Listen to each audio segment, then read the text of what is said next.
अस्सलामुअलैकुम वरहमतुल्लाहि वबरकातुहू। अज़ीज़ान मिल्लत इस्लामी, आप तमाम उम्मती को अबू फैसल की तरफ से सलाम मर्द है। घर में बैठी पर्दानशीन इज़्ज़तदार माँ और बहनों को अबू फैसल की तरफ से सलाम मर्द है।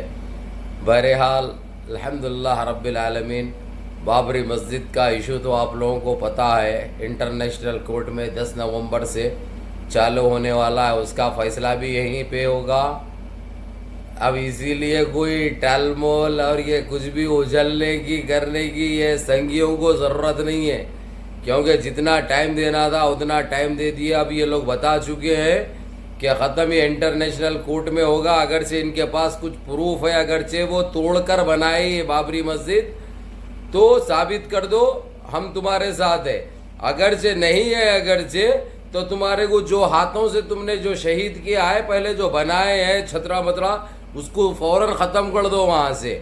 नहीं, अगर जो तुम्हारे पास प्रूफ है तो साबित कर दो। 10 नवंबर की लास्ट डेट है इंटरनेशनल कोर्ट में। ये यूएनसीसी का और इंटरनेशनल कोर्ट का कहना है। ये हमारे लिए एक बहुत बड़ी कामयाबी है, बहुत बड़ा फैसला है ये। अल्लाह इज़्ज़िकुमुल खैर OIC और GCC और UNCC को अल्लाह ऐसी हिदायत दे जो हक़ पे और सच पे चलने की तौफीक अता फरमाए। तो ये हमारे लिए अजीम कामयाबी है, ये बहुत बड़ी कामयाबी है, क्योंकि ये खंजीरें ये बता चुके हैं कि हमारे पास अभी रीओपन करने का वक्त नहीं है, क्योंकि हालात देश के बिगड़ सकते गए थे। इसीलिए इंटरनेशनल कोर्ट ने ये फैसला कर लिया है कि अब ये इंटरनेशनल कोर्ट में चलेगा। अगरचे तुम्हारे पास ऐसे कुछ सबूत है कि पहले वहाँ पे मंदिर थी, उसको तोड़कर बाबरी मस्जिद बनाई गई है, ये साबित कर दो, हम तुम्हारे फैसले के साथ रहते। अगरचे तुम साबित नहीं कर सके तो तुम्हारे को सजा भी मिलेगी। और दूसरी चीज, जिस तरीके से तुमने जो शहीद किया है, जो जो मुजरिमे थे उसके अंदर शामिल थे शहीद करने में, उन सबको कुफ्रे करदार तक पहुंचाया जाएगा। और रही बात जो बाबरी मस्जिद की जगह पे जो ये जो चालू करे थे, अभी तो रोक चुके हैं 3 दिन से, उसको फौरन वहां से हटाने की भी हिदायत मिल जाएगी। ये कहना था इंटरनेशनल कोर्ट का। अब इनके पास कुछ नहीं रहा। ये बहुत बड़ी कामयाबी है, हम मुसलमानों की अजीम कामयाबी है। और दूसरी कामयाबी और एक बता दो भाई आप लोगों को, अल्लाह के घर देर है अंधेर नहीं है।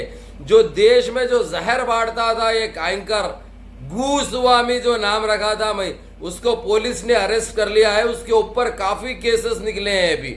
एक तो 2018 का तो आप लोगों को याद होगा किस तरीके से मजबूर किया था आदमी को, कि आदमी ने सुसाइड करने पे मजबूर हो गया, वो साबित हो चुका है कोर्ट के अंदर। और दूसरी बात, और उन्हें कुछ 6 साल की 5 साल की बच्ची के साथ कुछ बलात्कारी करा था कहते 2016 में, वो भी ओपन हो गया केस उसका। तो ये अल्लाह के घर देर है अंधेर नहीं है। तो इस जालिम को, इस पाखंडी को पूछता है भारत, अब जानना चाहता है भारत, अरे बलात्कारी, अरे पाखंडी, कितना गुमराह किए भाई देश को। अल्लाह के घर देर है अंधेर नहीं है। तो घर में घुसकर उसको अरेस्ट कर लिया गया, उसको जेल भेज दिया गया। अब इसकी कोई जमानत नहीं होगी। हाँ, अगर चाहिए पिंडू सरकार, पाखंडी सरकार, फेंकू सरकार, अगरचे कुछ करी, अगरचे तो कर सकती है वो, समझो, उसको बचा। अगरचे इसको ये लोग बचाने की तो कोशिश करेंगे निकालने की, नहीं तो इनके भी जो है सो पूरी सच्चाई वो बता देगा गोस्वामी। और बड़ा बराबर उसकी फोड़ी जा रही है भाई, अंदर फोड़ फोड़ के खुबलाया जा रहा, उसके सारे बयाने रिकॉर्ड किए जा रहे हैं। अगरचे बाहर निकला तो बोलता नहीं मैंने डर के बोला था, बोलता, लेकिन जो है सो उसकी वो चीजें अब चलने वाले नहीं है। इसीलिए बोलते अरे खंजीर की नस्लो, अरे सुअर की औलादो, अपनी औकात में रहो। तुम्हारे बाप का राज नहीं है, तुम्हारे बाप का मुल्क नहीं है, तुम्हारी माता हगीजो नहीं है। ये देश हर हिंदुस्तानी का देश है, हर भारतीय का देश है, हर इंडियन का देश है, चाहे वो कौन से भी मजहब से वाबस्ता रहो। ऐसा समझ बैठे थे 7 साढ़े 7 साल में कि जो है सो इनकी माता हकदीसो है ये देश को। 7.5 साल पहले बना समझे ये देश।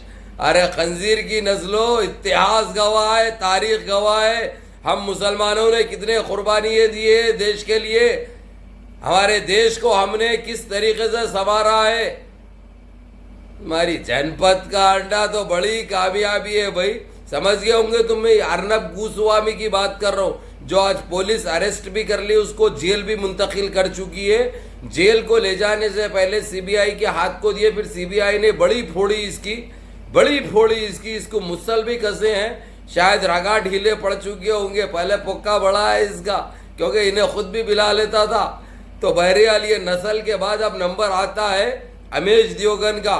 भला उन्हें इस्लाम कबूल करता बोल रहा, इस्लाम में वापसी करता बोल रहा, लेकिन हमको ऐसे जलीलों के ऊपर कोई एतबार नहीं है। अब उसके बाद आएगी सीधा रूबी का लियाकत, खादियानी लौंडी है ना, वो हबशन खादियानी लौंडी जो है ना, वो वहशिया, अब उसका भी नंबर लगेगा। उसने भी देश में जहर बहुत बांटा है, और उसके भी जो है सब दूसरे ऐसे केसेस सामने आ रहे हैं जो लोगों को मजबूर किए उसने, तो उन्हें भी अरेस्ट होगी। लेकिन ये हमारे लिए बड़ी अजीम कामयाबी है भाई, ये बहुत बड़ी कामयाबी है हमारी। अल्लाह का शुक्र अदा करो, 2 शुक्राने नमाज पढ़ो। एक तो बाबरी मस्जिद का केस इंटरनेशनल कोर्ट में 10 नवंबर से चालू होने वाला है, हो सकता 15-20 नवंबर तक ख़त्म भी हो जाएगा, फैसला भी हो जाएगा। और रही बात जो चीफ जस्टिस ने जो बयान दिया था बाबरी मस्जिद के अगेंस्ट, जो फैसला किया था, वो भी वहाँ पे हाजिर होने के लिए तैयार हो गया।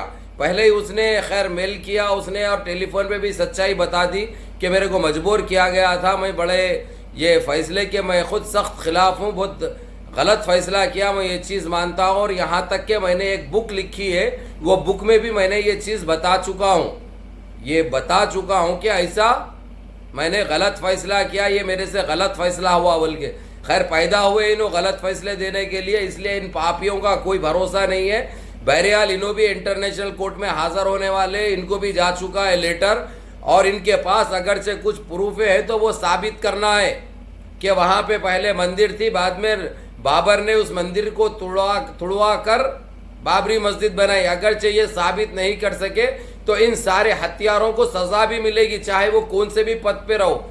तीसरी चीज़ ये बता दूं मैं आप लोगों को, अभी एक कानून लॉ बन चुका है यूएनसीसी के थ्रू, अगरचे कौन से भी देश में कौन से भी इस्लाम की हो या दूसरे कौन से भी मजहबों की तौहीन करेंगे तो उनको सख्त से सख्त सज़ा मिलेगी। अभी चाहे वो कौन से भी देश में रहो, या उनको 21 साल की जेल होगी या उनको फांसी से लटकाया जाएगा। ये लॉ भी पास कर चुकी है हमारी OIC, अल्हम्दुलिल्लाह रब्बिल आलमीन। अब OIC जाग चुकी है, इसलिए कहीं पे भी ज़्यादती बर्दाश्त नहीं करेगी। और अब इनसे डायरेक्ट हमको बात करने का भी नहीं है, जो मुल्कों में होता है डायरेक्ट ये लॉ बन चुका है, ये कानून बन चुका है, इसलिए इसकी फट पड़ी है अभी फ्रांस के सुअर की, जो हमारे पैगंबर की शान में जो गुस्ताखी की थी। और वहाँ पर हमारे कुछ तुर्की के रहने वाले लोग वहाँ पे रोड पे निकलकर तुर्की का पूरा झंडा लिबास अपने पहनकर अपने आप को लपट कर बहुत परजोर मजम्मत करे उस फ्रांस के सुअर के खिलाफ। बड़ा एहतजाज किया गया, बड़ी रैली निकाली गई, जो इसने इनके ऊपर बैंड लगाया और कुछ लोगों को तुर्की के अरेस्ट किया गया। उसके ऊपर रज्जब तय्यब एर्दोगान का बहुत बड़ा बयान आया। उन्होंने साफ अल्फाजों में कह दिया 24 घंटे का टाइम दे रहा हूँ मैं तेरे को, अगरचे हमारे लोगों को रिलीज नहीं किया गया, उनको छोड़ा नहीं गया, तो फिर तेरे ऊपर दूसरी कार्रवाई के लिए भी तू तैयार हो जा, ये कहना था रज्जब तय्यब एर्दोगान का। और रही बात, और एक बात ये बता चुके हैं तेरे को, मैं पहले भी बोला था कि फौरन मसाजिद खोल, मुसलमानों के ऊपर से पाबंदी हटा दे, लेकिन तू अभी तक अनदेखी कर रहा है, तेरे को इसका भी खुमियाजा भुगतना पड़ेगा। ऐसा ना हो कि मेरे को कुछ दूसरा एक्शन लेना पड़े। और मेरे पास सारे परमिशन है, यूएनसीसी से भी मैं परमिशन मंगा चुका हूं, ताकि तेरे खिलाफ कुव्वत भी इस्तेमाल कर सकता हूं मैं। तो बहरहाल, और रज्जब तय्यब एर्दोगान ने रशिया से भी कुछ मिसाइलें और ऐसे एटमी हथियार खरीदे हैं, जिसको ये लोगों को बड़ी चिंता लग चुकी है। अभी किसी तरीके से रोकने की कोशिश कर रहे हैं, किसी तरीके से मना करने की, पाबंदी आयद करने की कोशिश कर रहे हैं, जो रज्जब तय्यब एर्दोगान 1 इंच भी पीछे हटने के लिए तैयार नहीं है। रज्जब तय्यब एर्दोगान का यही कहना है कि मैं किसी मुल्क के ऊपर कोई जुल्म करेगा तो मैं बर्दाश्त नहीं करूंगा, जब ही इस्तेमाल करूंगा, उससे पहले मैं इस्तेमाल नहीं करूंगा, ये कहना था रज्जब तय्यब एर्दोगान का। रही बात दूसरी, जो लोगों को अरेस्ट किया गया तुर्की के अंदर, जो तुर्की का तिरंगा पूरा लपट कर अपने जिस्म पे, चाहे लेडीज हो या जेंट्स हो, जिस तरीके से जो रैली निकाले थे, परजोर मजम्मत करे फ्रांस के इस सुअर की। फ्रांस के अंदर देख लो, अंदाज़ा लगा लो, तुर्की की कौम ऐसी होती है, वो मुल्क के अंदर ही तिरंगा अपने आप को लपट कर उसके खिलाफ शुरू कर दिए नारेबाजी और रोडों पे निकल गए। इसलिए खामोश बैठने वाली कौम नहीं है। अब हर चीज बर्दाश्त करे थे एक टाइम तक, अब नहीं है बर्दाश्त के काबिल। ना कबूल किया जाएगा ना बर्दाश्त किया जाएगा, सिर्फ सजा दी जाएगी। ये हो गया। और दूसरी चीज ये बता दूं, अर्नब गोस्वामी सुअर तो अरेस्ट हो चुका है और एक नंबर का पापी निकला, बलात्कारी निकला, चोर निकला, फेंकू निकला। अब सरकार को ये फिक्र लगी हुई है, काश सच्चाई बता देता कि इसके साथ कौन कौन शामिल थे। इनके सारे मंसूबे जो बनाए हुए 7.5 साल से, जो देश को खोखला करने के, अब ये सरकार को ये फिक्र बड़ी सता रही, ये बड़ा सता रहा टेंशन। रही बात बाबरी मस्जिद की, 10 नवंबर से इंटरनेशनल कोर्ट में चलेगा उसका, अब खत्म हो गया बात। ना हमारे देश में सुप्रीम कोर्ट में चलेगा ना कहीं चलेगा, सीधा इंटरनेशनल कोर्ट। एक टाइम दिए थे सुप्रीम कोर्ट में अगर से रीओपन करते तो ये लोग खामोशी इख्तियारी करे थे। और दूसरी चीज, हम हमारे वकीलों को देंगे वहां पे केस देखने के लिए, ये कहना था इंटरनेशनल कोर्ट का और यूएनसीसी का और ओआईसी का और जीसीसी का। लेकिन ये लोग माने नहीं, टाल मोल करते गए, उल्टे लंगोटे ना भाई, ये इनको समझ में बहुत कम आता।